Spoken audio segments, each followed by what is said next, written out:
Roger, copy.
Mars. But yeah, people think MoonDAO is just focused on the moon, but um, we we've kind of snuck into our mission that we're, the moon is just the starting point into the beyond, so into the free space, and the O'Neillian vision, I think, is largely um, I wouldn't say the correct one, but the one that makes the most sense to me if you want to have mass migration into space. So um, I wanted to pick your brain about how kind of all of these visions maybe synthesize, or how you see maybe the roadmap moving forward as we kind of gear up towards millions or billions of people living in space. And yeah, so I guess with that, I'll hand it over to you, and you know, we can kick this off.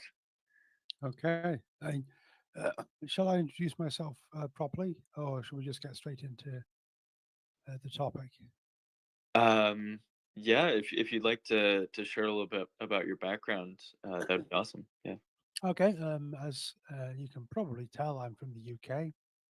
Uh, my academic background was in astrophysics. I did my PhD at the University of Leicester, this was in theoretical astrophysics. I was studying the galaxy rotation problem. Uh, so this was not related to actual practical spaceflight at all, really. Although during my undergraduate years, I had worked on a CubeSat project, but unfortunately that never flew. But I may talk about that later because that's an interesting topic. Um, and it was I was basically writing up around 2015, um, and this was it was December 2015 when they did the first SpaceX Falcon 9 booster landing, and I saw I had initially very early on been quite skeptical of SpaceX because like I didn't know who Elon Musk was. He was just this tech guy who came along and said he was gonna do rockets better than NASA, and I didn't know much more than that. I didn't sort of, and the first three rockets his company launches all exploded. So that's sort of it's sort of just going on what like the media reports about it and such. It just seemed to be a case of sort of tech bro hubris. But by sort of 2015, they've proven themselves as a rocket company, and they're now going beyond what was then the state of the art. And I realized that sort of there was actual change happening in in the space sector. I mean, when I was little, I'd had all the space colony books.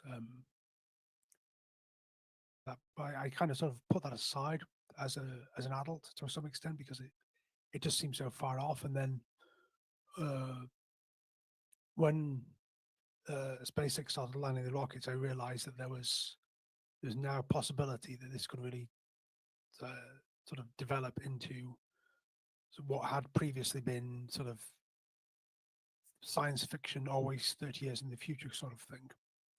So on the back of that, I wrote I sort of thought about how could I sort of get involved and help. And I the first thing I did was being a scientist, I wrote a paper. Um, and I always forget the name. It's a metric of solar system development or something like that. It was when I sort of used some physics and maths to calculate a way of connecting amounts of mass at different locations in the solar system. Like so, in other words, what is the equivalent in mass to low Earth orbit of sending so many kilograms to the surface of Mars?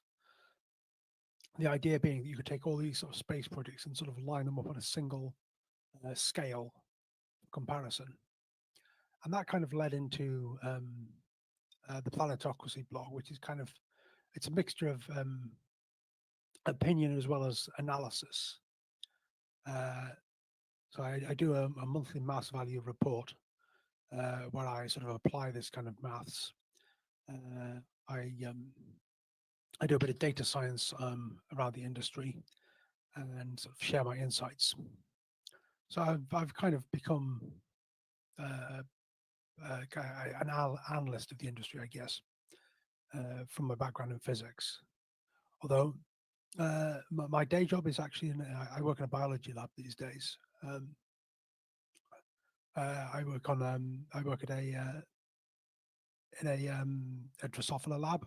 We work on we image the brains of these little fruit fly larvae, which is interesting itself, but not on the topic for today. So I'll maybe about that somewhere else. So onto your initial point about the sort of the O'Neillian vision. The way I see it, the sort of traditional conflict between the Moon people and the Mars people, that's now over, because that was always premised on essentially being one single human spaceflight program. It was NASA. They had a fixed budget that Congress would give them, and you had to essentially have a knife fight between different factions to get hold of that. But now, with multiple space agencies all getting into this, that you, with also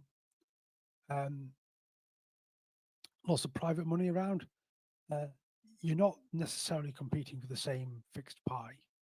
If somebody wants to fund Mars, fine, they can fund Mars, and you can go elsewhere to get funding for the moon and so on. And there's so many technological overlaps between the different programs. They'll just help each other. I mean, scrubbing CO2 is going to work the same roughly on Mars as it would on the moon or a rotating habitat. And if you're all sharing a launch infrastructure, then the other projects buying a lot of rockets can only help you by sort of increasing the demand and spreading out fixed costs and such.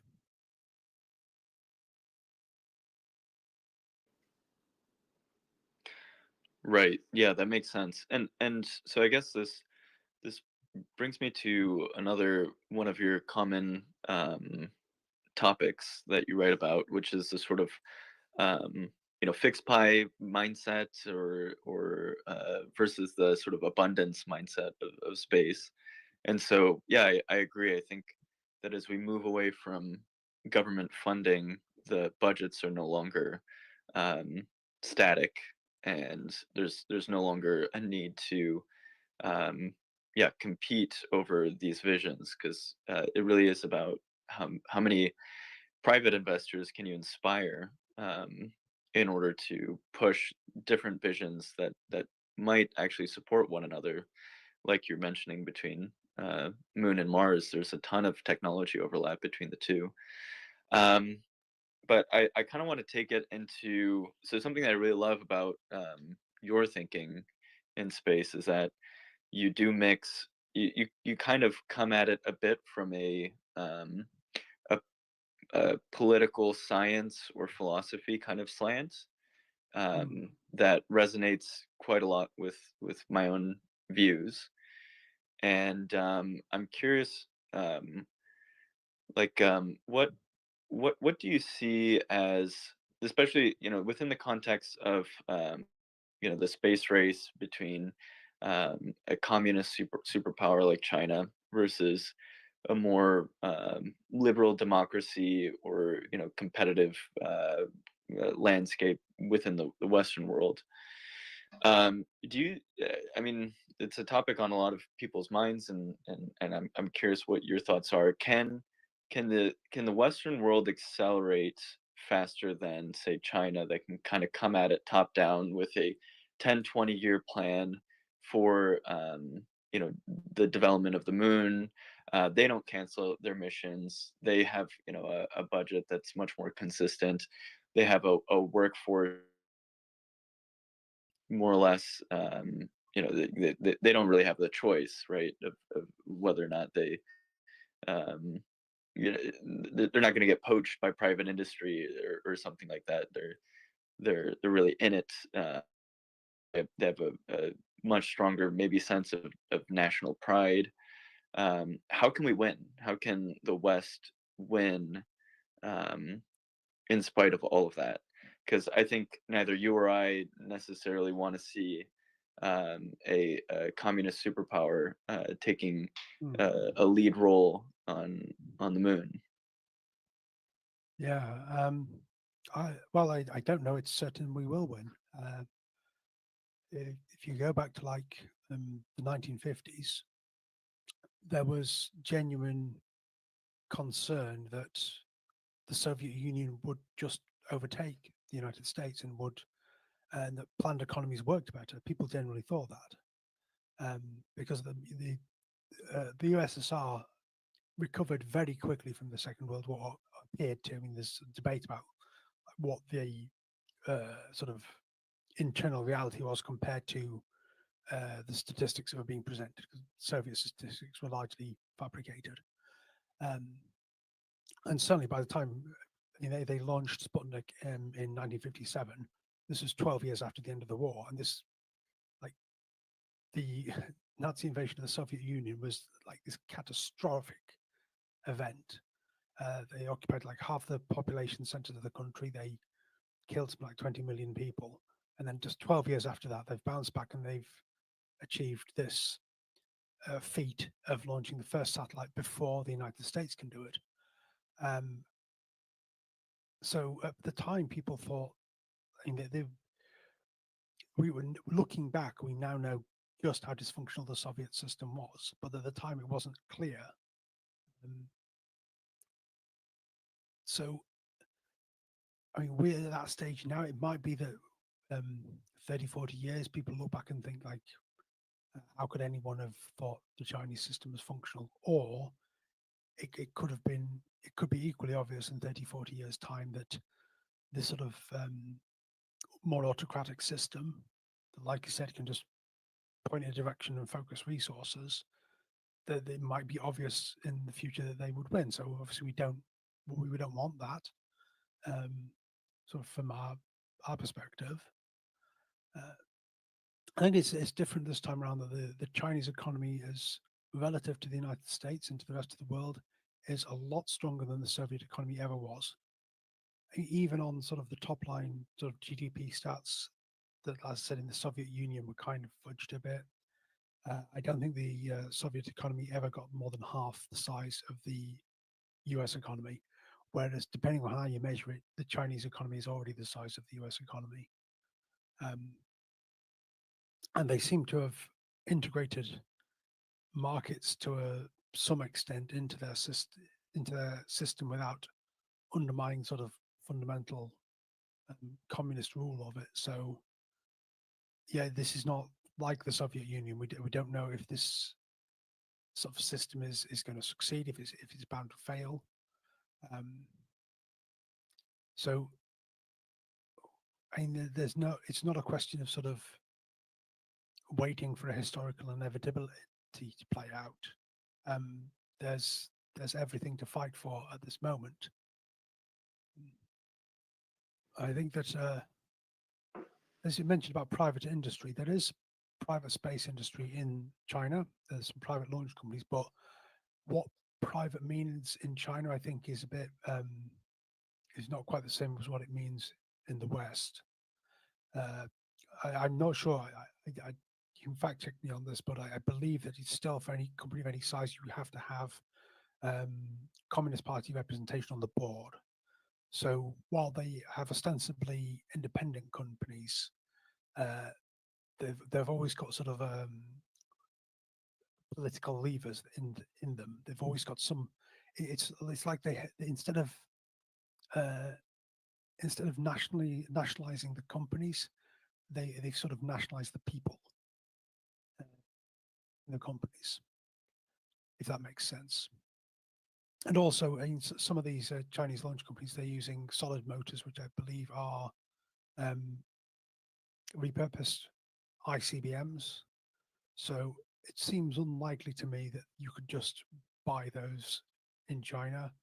So I suspect that they're kind of maybe more like sort of arm's length design bureaus for the military than what we would think of private companies. By the moment, the West is winning, purely because of SpaceX, by the way. If you take out SpaceX, then we'd be in a full-blown Sputnik crisis right now, because if without SpaceX, the US would be dependent on Russia to launch astronauts to this ISS. If like the two people who went up on the Boeing Starliner, if that was the only crew transport that the US had, they'd have had to go cap in hand to the Russians to ask them to bring them back, and they'd have to do this while trying to negotiate an end to the Ukraine war, which would have been catastrophic. Well, all the while, China's sort of happily operating a space station with regular crew rotations. So yeah, thank God for SpaceX, really. Yeah, no, absolutely. I mean, so this is a great segue into another one of your posts that I really enjoyed, which was just like how we talk about space and the um, the public perception of space. I think that yeah, we are at this critical junction where um, it seems like the entities that are progressing the U.S. space program are politically well, I guess the current administration is very buddy buddy with Elon, but the public perception of Elon and Jeff are maybe at all time lows, and or at least that's my own sense of it. And I'm curious what yeah what do you make of this? Why I mean, do you think it's just billionaires versus the have nots kind of war going on, that they're just in this culture clash? Do you see a way out of this? I mean, it it seems very strange to me that we're hamstringing ourselves, or taking some of the most productive organizations that are pushing this forward, and then slandering them and cutting them down. It's like it's kind of almost nonsensical. Like, we should be rooting for um, our our own team, but it seems like we can't even root for our own team in public. It's like Mm. it's very strange. I'm curious what you think. Yeah, I think Jeff's avoided it, the IO, as much as Elon, because he's not directly just walked into the White House and taken a role, um, which may help. I don't know, but I think the sort of the opposition to space flight from the point of view of being unfair somehow. This long predates billionaires getting involved in it. This goes right back to the protests of the Apollo program. Um, I don't have a theory of mind for it, which is not quite dismissive. I don't have. I can't think of a way of what the people doing this are thinking in a way that's very complimentary towards them. Um, because as far as I can see, I mean, this sort of was on display when Katy Perry had her little space tourist flight. I mean, there was quite a lot of real sort of nasty stuff about her. Um, like the Guardian ran a piece about her flight. There was 3 paragraphs. 2 of them were basically mocking her appearance. This is a female journalist, like in a sort of liberal feminist paper, and it was just it was quite shocking. And so yeah, I think that space is always something that sort of looks very expensive and flashy, even though if you actually do the maths, it's quite cheap as government programs go. But it looks like something that costs a lot of money, and it looks like then people immediately go, "Oh well, you should be spending the money on the poor," or that's typically the one. And I think billionaires coming into it has just added fuel to that fire.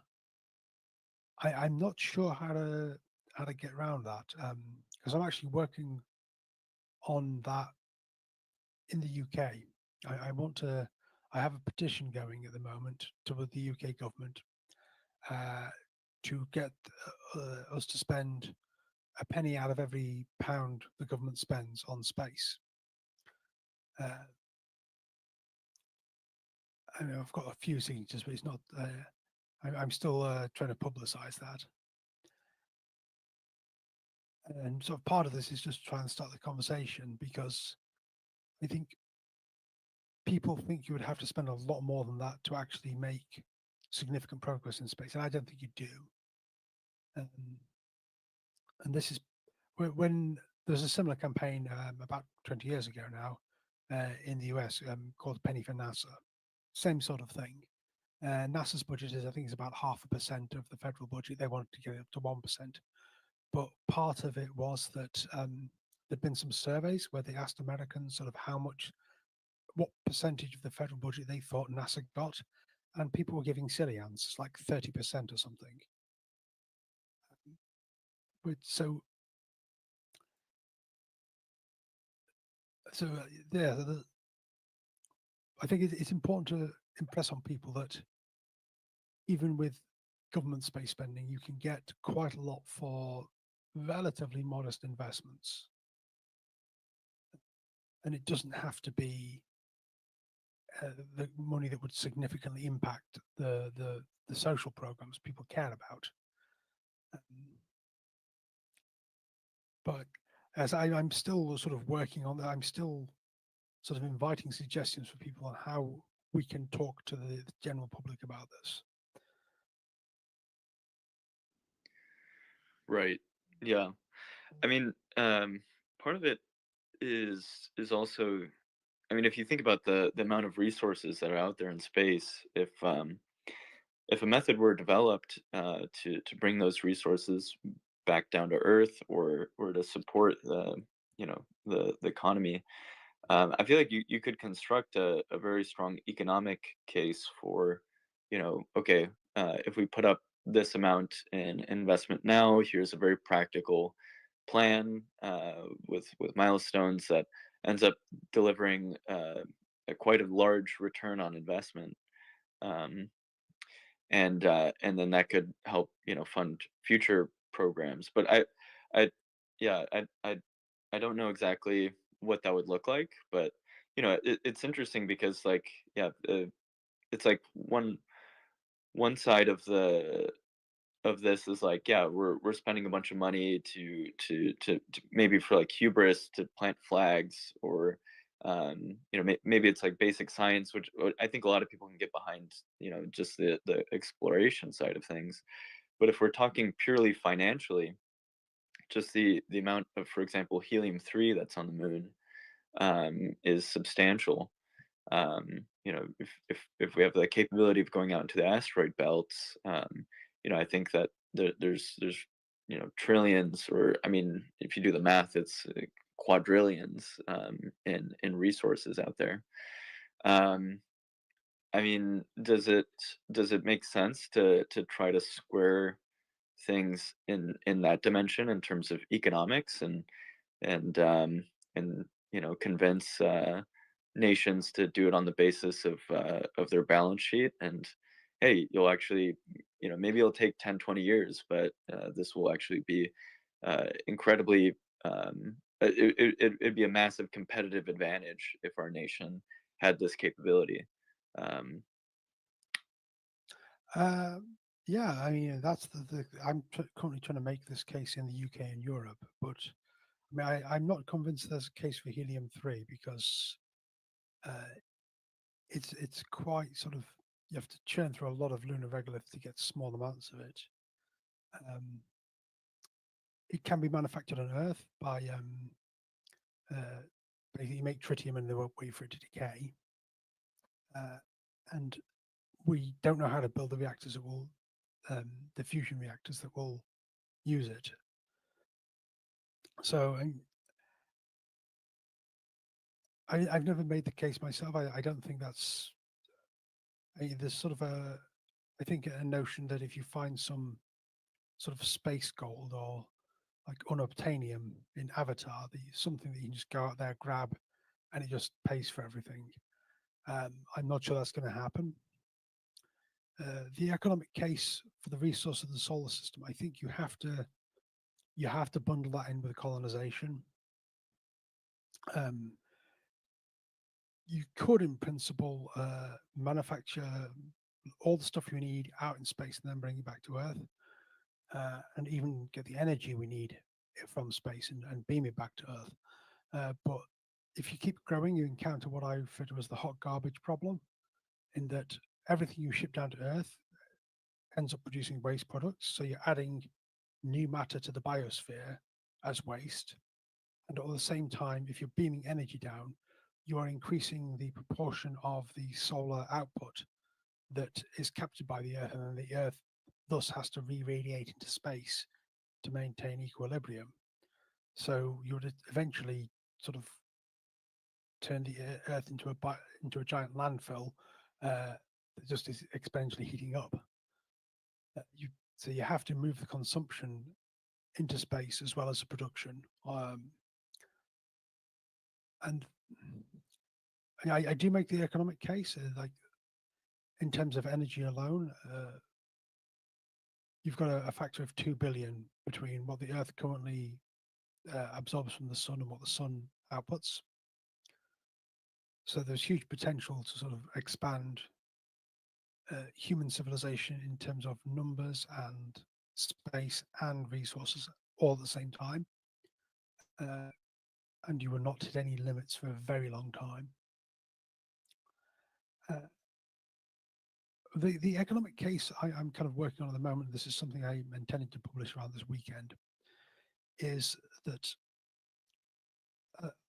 I am a believer in the Mars mission generally, but I don't think I think that's something SpaceX is going to take care of. I think for the UK and for Europe, we need to have an objective which fits our capabilities and sort of is attainable for us.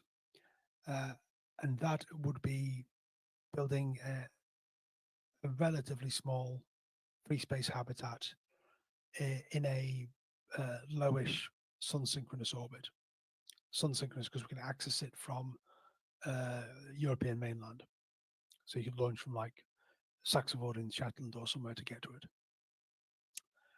And my sort of the economic cases is kind of a sort of a real estate one, or to build sort of an industrial park, because as I mentioned before, I was in a CubeSat program when I was an undergraduate. And the reason it didn't fly was because we had a really good payload planned. It was going to be, this was around 2007, 2008. There weren't that many CubeSats at the time compared to now. And most of them didn't do much. It was just sort of to demonstrate we can get something to space and we can talk to it. We were actually planning to fly a scientific payload. The scientific payload worked, but it worked in a prototype that was on the bench, and it was like a few kilograms of equipment that would have to be squeezed down and miniaturized into a 1U CubeSat. And this was a significant engineering challenge that would have required sort of money and assistance.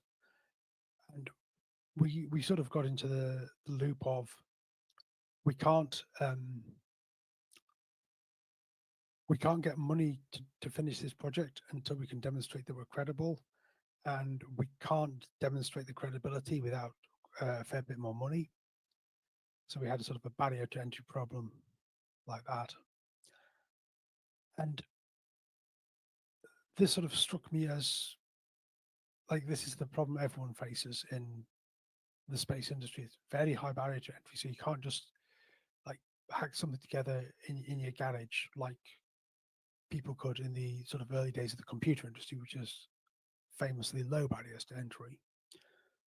But if you lived in space, if that was your home, then you've got direct access to the space environment. You don't have to worry about booking a launch. You can just try and build something and then essentially stick it out of the window, and you've got something in space. So yeah, what I would like to see built by the middle of the century is a habitat in low Earth orbit where that ordinary people can afford to get to, and that they can live there and they can then work freely on whatever the next step is in space development and colonization.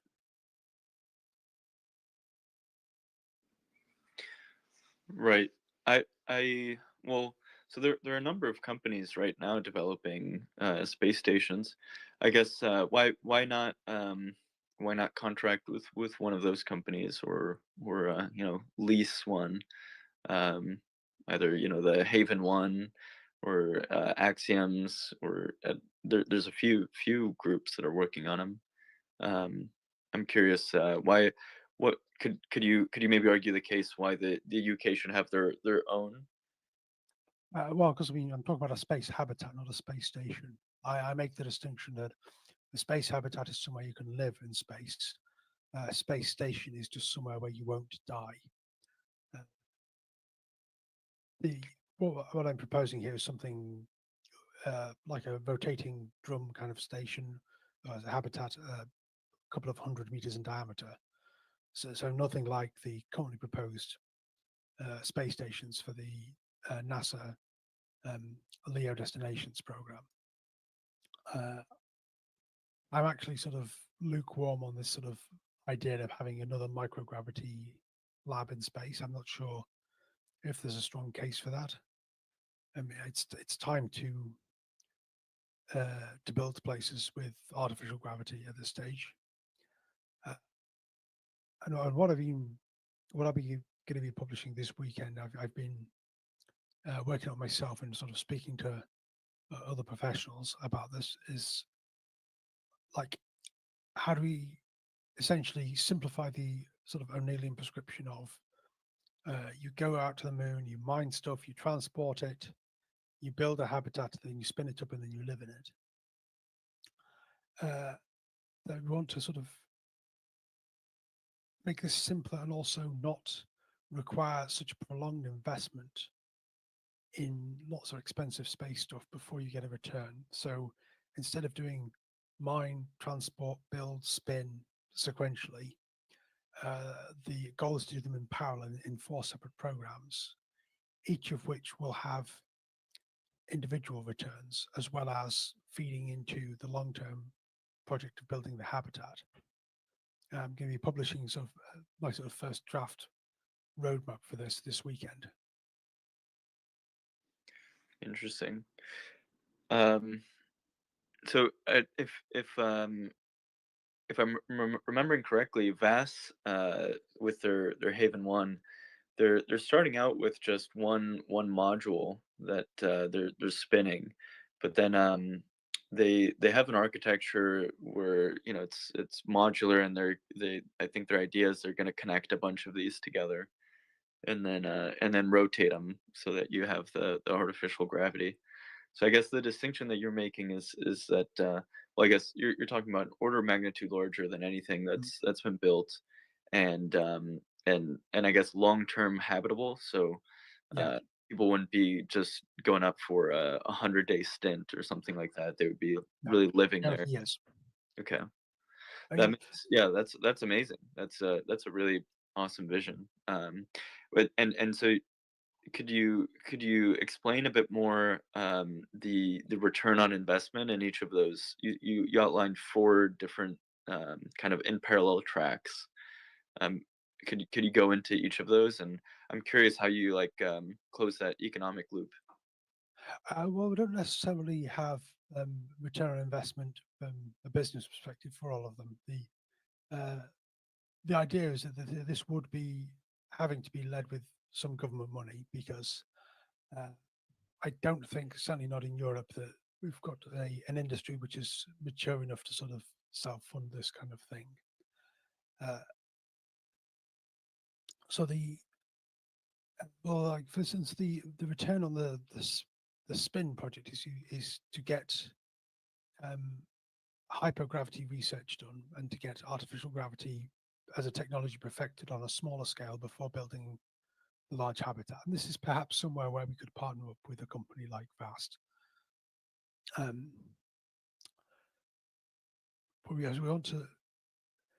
we have no real data on how any gravity between 0 and 1 affects humans. This is one of the big unknowns for sending people to Mars or for people working long term on the moon. We don't know what 1/6 gravity does to you. We don't know what 38% gravity does to you. So we can find this out by picking the right spin rate on a small space station. And then we could also use that to investigate how people respond to different spin rates, because we've done this experiment on Earth, but on Earth, you've always got the extra, if you're sort of in a horizontal rotating room, you have the extra vector of Earth gravity as well as the spin gravity. And it's not clear if this is going to have different effects in terms of the tolerances for spin rates than having just the centrifugal force on your body. So the return on the spin project is some technical demonstrations, but also the scientific knowledge we need to explore the planets and to build comfortable space habitats. Well, yes, the mine project, we want to sort of get a supply of propellant, preferably in low orbit, but just generally be able to produce our own propellant in space. That's something that will be useful outside of the context of building up a habitat, but it also would necessitate being able to extract, to like take rocks from somewhere and then process them. The transport figures into that as well a bit, but one of the main issues with building a habitat in low orbit, if you want to bring materials there, they'll come in pretty fast. You can use some sort of orbital tricks to shave off some of your hyperbolic excess velocity, but ultimately you're going to have to arrive in low Earth orbit and shed 3 kilometers per second or so. So developing ways to do this would also potentially make it easier to move around generally in low Earth orbit. So if you develop, say, magnetic propulsion, like electrodynamic tether propulsion, that could do the job, and that would also be generally useful. So that's mine, spin, transport, and build. Yes, we want to be able to construct big things in space. The current favorite is data centers. Everyone wants to build a big AI training center in space because you've got access to solar energy, especially in the sun synchronous orbit that I'm favoring. You wouldn't necessarily build you probably wouldn't want to house your big data centers on the habitat. You might want to have it you might want to have it co-orbiting with it, so it's like just like 10 minutes behind in the orbit or something, and then you'd be able to do easy transfers between, if you needed somebody to visit the data center to do something, you'd be able to do a fairly easy transfer between the two. So yeah, this is, like I said, I'm going to be publishing the initial draft of this at the weekend, and I'm trying to sort of gather together a group to develop this further into some sort of credible roadmap for how Europe can get from where we are at the moment to the point where it's credible to sort of put the money down and actually get this thing built. Right. So I'm sure you're already aware, but I just thought I'd mention it just in case. But you should definitely work with Chris Stott from Lone Star, who's working on the data centers right now on the moon, and he's also from the UK. Yeah. Lone Star is doing some very interesting work, and they've already done two demonstrations on the lunar surface with their technology. Yep. Yeah. But yeah, I mean, that's amazing that you're pulling the, or trying to shake things up in the UK and help jumpstart a national program there. I mean, I think it makes a lot of sense. But well, actually, a clarification. So you were talking about Europe broadly. Is this a plan more for the EU or for the UK or both, or what are you Well, proposing? it's both. I mean, the way space works in the UK is we are members of the European Space Agency, because ESA has nothing to do with the EU.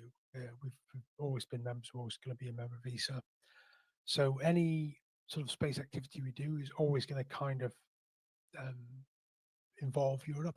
I want to sort of kickstart things with the UK itself, and then sort of bring in European partners when it's appropriate and when they feel like it, basically.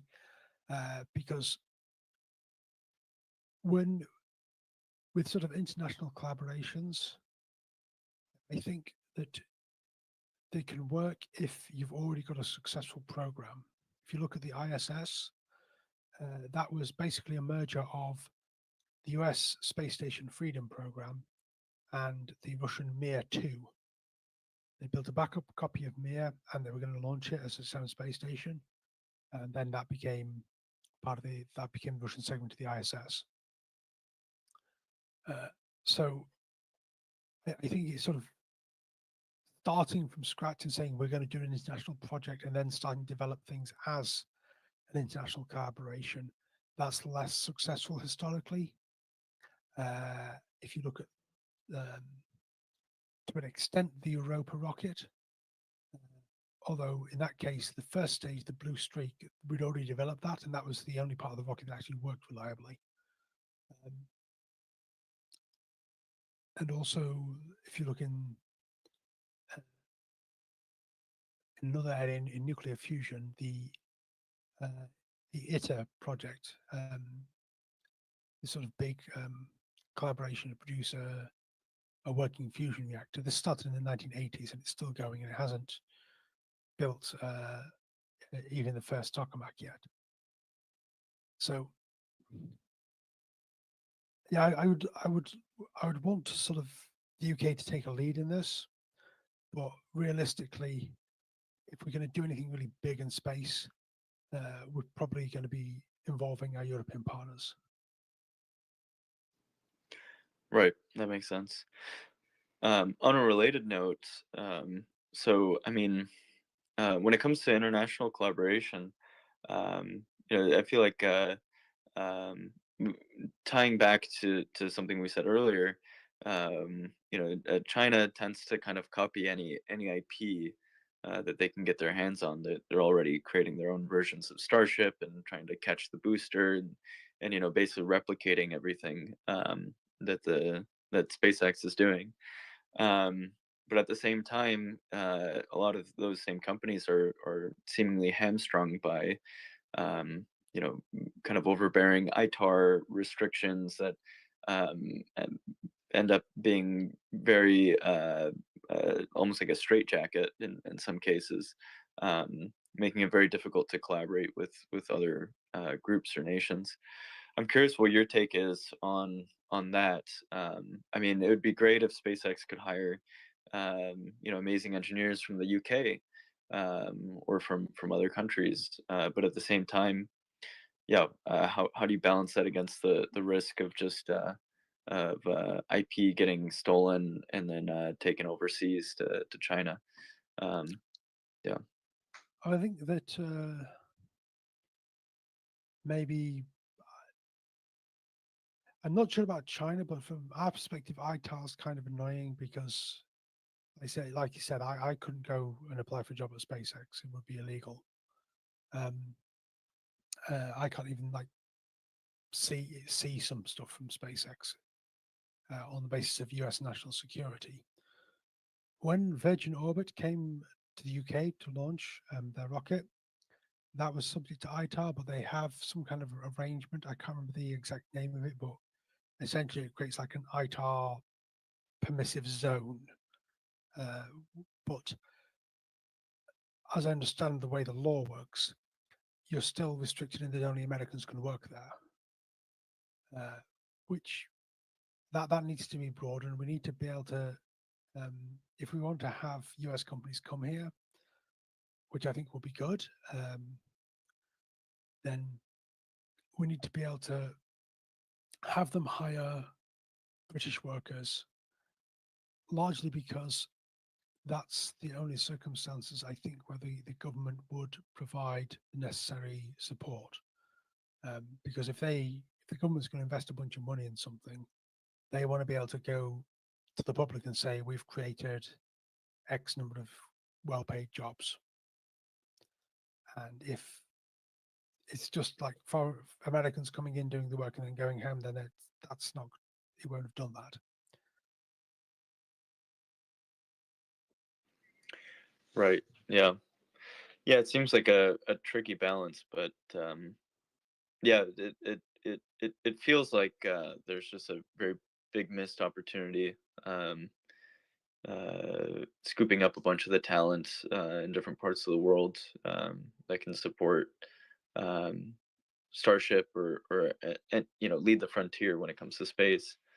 Um, yeah, I'm curious. So we've got about 10 more minutes, and so we have some people listening in Discord, some people here on Twitter, other people listening on YouTube, live streaming. Um, I'm I'm gonna read or try to find some of the questions throughout. I've got Ryan who's helping me here. Um, Someone in the Discord has a question for you, Peter. Their question is, I hear that some programs require a strong social media presence for access to space to leverage that identity to bring funding. What would be the pros and cons of that for science? Um, Curious what your thoughts are on that, Peter. I'm not sure what they mean by that. What do you mean by strong social media presence? I think they might be talking about um, oh, so there's some programs, for example, like Space for Humanity, and others that Hmm, you can apply in order to go to space right, on say like Blue Origin or something like that. And I think one of the requirements are that you have like a strong social presence, so you can communicate and talk about right, your okay, experience. Yeah. So I think that's what she's getting at. I guess it's interesting because yeah, that actually is one of the few ways that people from other nations can participate in the U.S. space program or become citizen astronauts or something like that.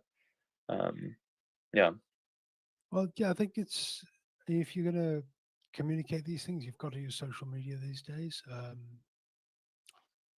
The people who sort of say, like, Twitter's not real life, but I think increasingly, especially since COVID, I think that real life is increasingly downstream of social media. So yeah, this is something that's sort of for my sort of science career as well. Is there's often a view that outreach is a completely separate thing from research, and that in many ways some researchers unfortunately look down on outreach. It's like it's sort of frivolous and silly and just to leave me alone in the lab kind of thing. Uh, but it's very important to communicate. You've got to, especially if you're in receipt of public funds, you don't get to sort of take taxpayer money and just run off with it and hide. You've got to sort of, I always sort of tell people working in science, if somebody comes up to you like and learns you're a scientist working with public money and they sort of demand, now, what are you doing with my money? You've got to be able to justify yourself. You've got to have your sort of 50-minute pitch of why your research deserves taxpayer money. So yeah, I think it's really quite essential to have the social presence. right. Yeah, yeah. I mean, you've been very successful on Twitter. That's where I get most of my updates from you. And yeah, I feel like you've done a really good job in communicating a lot of the science and a lot of the kind of um, difficult concepts that aren't reaching the public at the moment. But yeah, I tend to agree that yeah, there's a lot of um, the issues that we face right now in order to progress the space program comes down to public perception, especially since so much of these funds are government funds. And I think SpaceX has done, I mean, some amazing stuff. And it's hard to look at Starship and not feel some level of awe, but still, yet even with some of the really amazing stuff that's going on there, all coverage of SpaceX and even now to some extent, the all women's flight with Blue Origin has been largely negative in the media.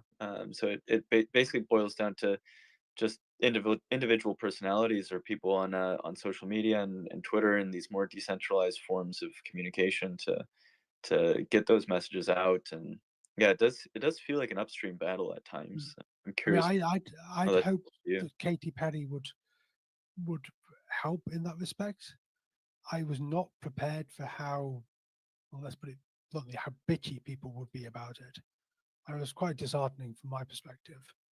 I mean, I know she wasn't really breaking any sort of boundaries that, like, there's like actually properly trained women astronauts doing much more important things. And I pointed this out in my post at the time, but there's nothing wrong with what she did. And sometimes it's difficult to know like how the public will respond. I'm constantly sort of like learning this myself through my communication. I I've got like 52,000 X followers now. I cannot give you any hints to how to get that many followers. I don't really understand how I did it myself. Um, but yeah, it's a learning process. We've got to sort of figure out what works and what connects with people. And the one thing I have found that does help is uh, at certain points, certain spectacles, I guess, break through out of the normal sort of space news circle into the mainstream news, like the Starship being caught, for the booster being caught for the first time. That was a big one. Um, but other things like the Mars helicopter, I think a lot of people saw that and were very impressed. I remember when the ESA landed the first probe on a comet. That was a fairly big media thing. And what you can do with communication is sort of ride on the coattails of these big stories to tell the broader narrative.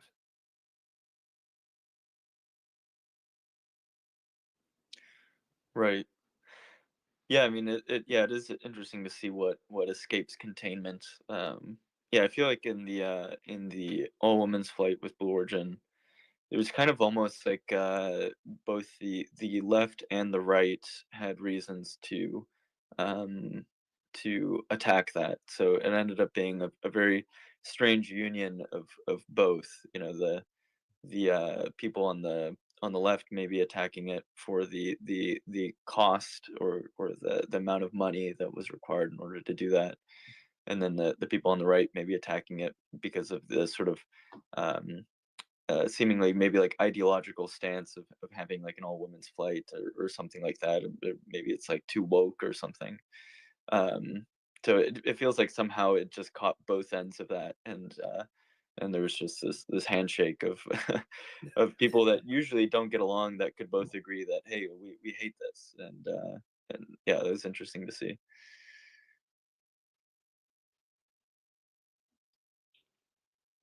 Yeah, I think another thing about that flight was that Katy Perry being so famous kind of outshone the news about the other five participants.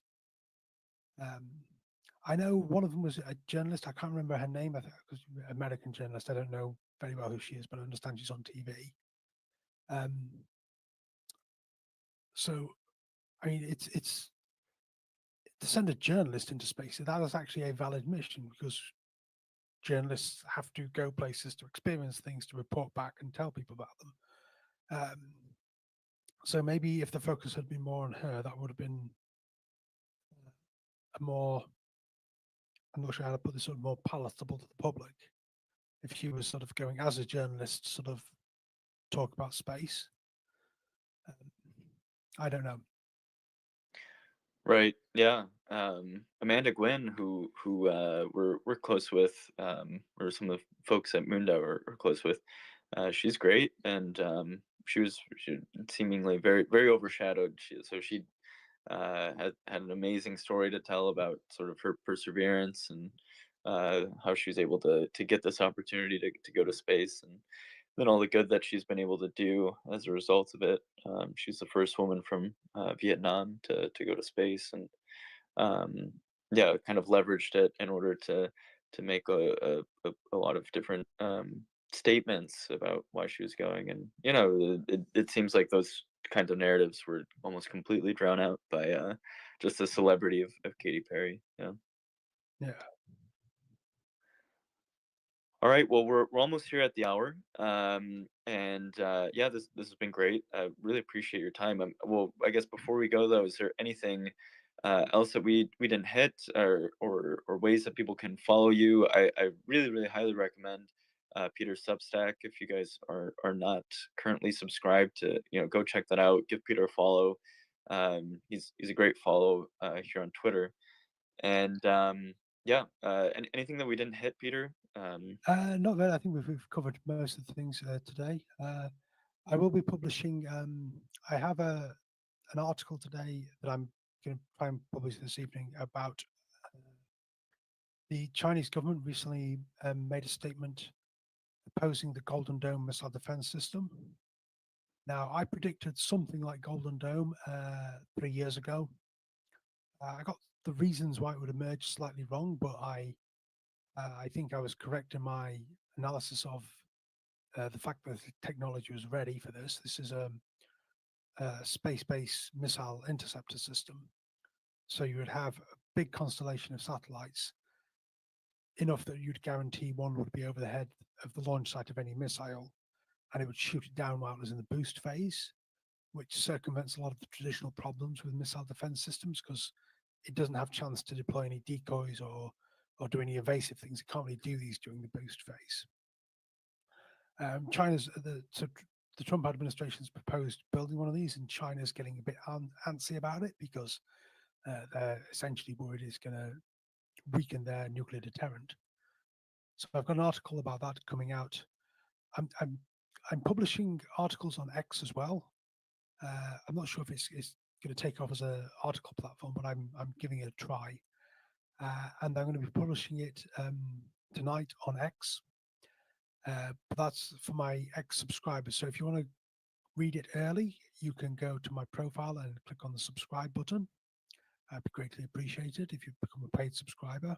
It doesn't cost much. I can't remember. It was I think about £4 a month. So that you'll be able to read all my work early if you subscribe on X, and it'll be up on my Substack tomorrow. And then at the weekend, I'll be publishing, as I said, the sort of European roadmap to building the big space habitat. So I publish. I attempt to publish at least 4 articles a month. I try to space them out weekly, but doesn't always happen like that due to life. So yeah, I would appreciate if you could join me and support in my writing. Awesome. Yeah. Yeah. I really look forward to both of those articles. Yeah. We'll give them a read. Maybe we should have a bit of a book club or article club here at MoonDAO. Cool. Well. So. Great. We're at the hour. So. Peter, thank you so much for joining us. What we're gonna do. On our end is we're going to migrate over back to Discord, where we've got I think a bigger audience on Discord than here on Twitter at the moment.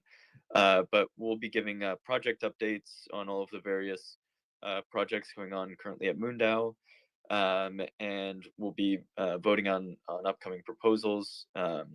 And yeah, if anyone here hasn't checked out the Discord before, that's where our main operations happen at MoonDAO. We are a community that is governed and controlled by all of the holders of the token. We're a decentralized community. If you're interested in supporting the acceleration of space and funding different projects, consider joining us and being part of our community. So we've raised millions of dollars via cryptocurrency, and we've supported now over 70 different projects via our grants program. If people have ideas for different space initiatives, consider joining our community, creating a proposal, and maybe getting funded. We're also currently working on tools for financing space projects, so people can run the same playbook as MoonDAO and raise money on chain for their initiatives in space. And there's plenty of money in the crypto ecosystem at the moment. Bitcoin is at all-time highs, and we continue. We think that this trend will continue, and that the crypto economy will become a major player in funding space initiatives. So if that's interesting to you, consider joining us and being a part of this and helping make that future a reality. So yeah, thank you very much, Peter. And yeah, I'm gonna hop over to the Discord. Right. Recommend you guys do too. And yeah, thank you. Good night. All right, have a good one. Bye.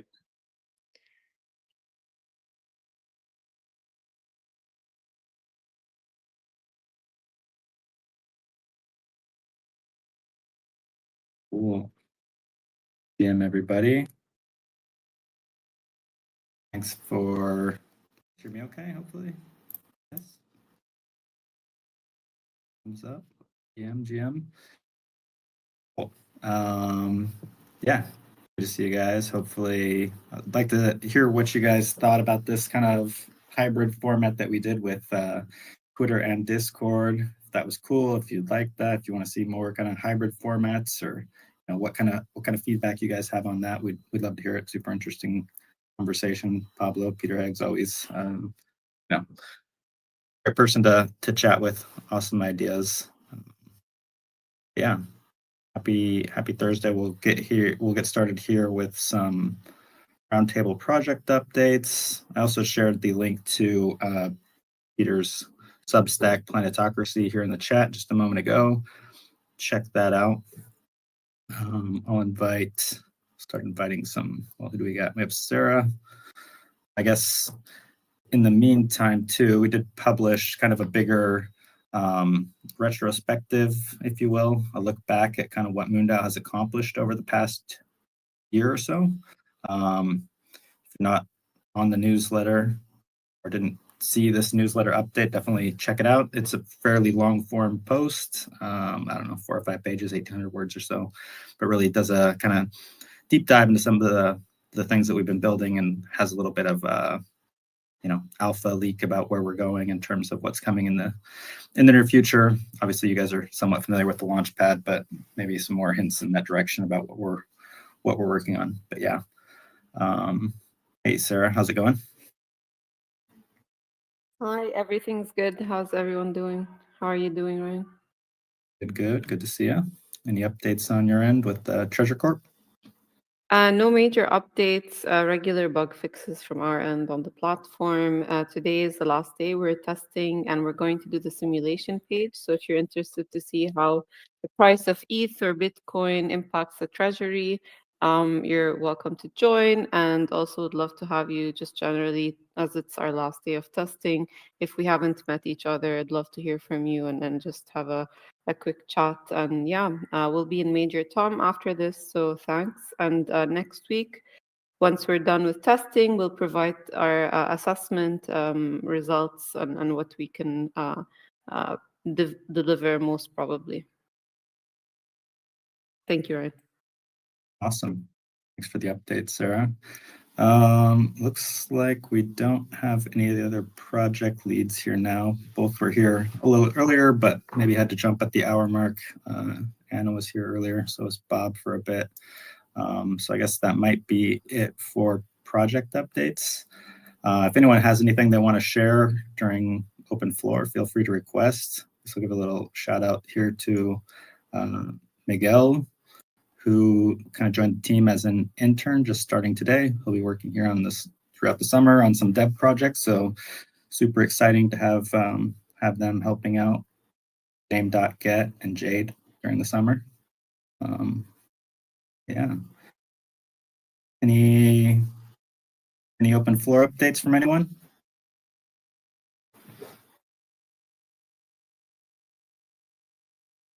No, gone once, gone twice.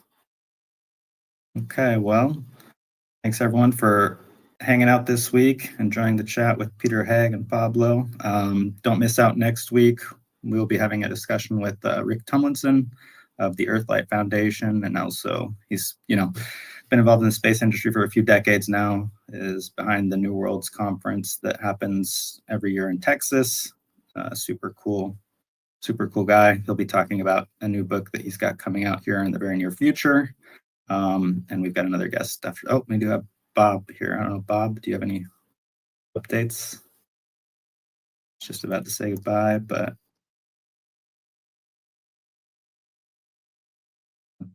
hey. Hello. Hey, how's it going? Going all right. I was trying to connect on my phone and it kept having problems, but I guess I got through. Oh, okay. Yeah, Phil said he was having some issues getting bumped out with Discord. It might just be a little buggy today. I don't know. Gotta love Discord. Yeah. Any updates on WBA? Yeah, so I guess last week we released the application to the candidates. I've been doing a bit of helpful handholding. Most of them are new to cryptocurrency, so it's like, what do you mean Ethereum address? Those sort of things. So far, I've had 2 candidates give me their address. I'm waiting on a couple more before I give a batch to get citizens. So hopefully we'll have several of them join in the next week or 2 as citizens, and then we can get the applications rolling. So it's slow starts, as we might expect. I'm a little more surprised that only 2 people have figured it out. I guess a lot of them are busy professionals like the rest of us. So hopefully we can get, more than the minimum 10. It'd be nice to get as many of the applicants in as we can. So growing pains, but I think we're getting there. Totally, yeah. Always takes a little bit of hand-holding. But yeah, confident we can get them through. Let us know if you need any help. But yeah, we've had a couple other citizens come through in the past week. Obviously, we got Miguel come through, and also Will from Type 2. So yeah, we're up to 119 citizens and a new team through the network as well. But yeah, let's keep seeing those numbers grow. And if you have any folks that think would be a good fit for the Space Acceleration Network, definitely connect them with us, and we'll help them get through the door. Yeah, thanks, Bob, for the updates on your end. Thanks, everyone. Yeah, we'll see you all next week, same time, same place. We'll have Rick Tumlinson on. Should be another good talk. Cheers, everybody. See ya. Welcome to MoonDAO, a revolutionary governance model and mission-oriented community that's reshaping collaboration in the space industry.